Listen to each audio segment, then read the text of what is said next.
সবাই কমেন্ট করুন।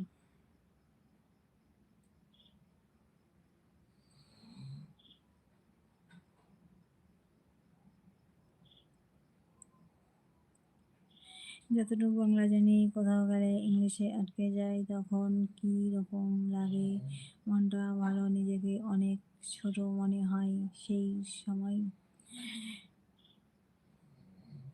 ছোট মনে হওয়ার কোনো কারণ নেই, ঠিক আছে? ইংলিশ অনেকে পড়াশোনা জানলেও জানে না।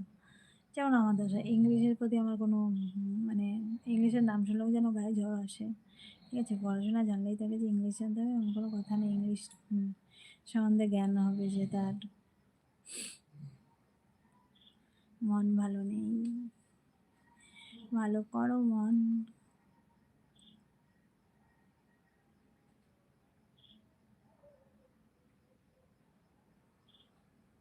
আচ্ছা, কোথায় বাড়ি?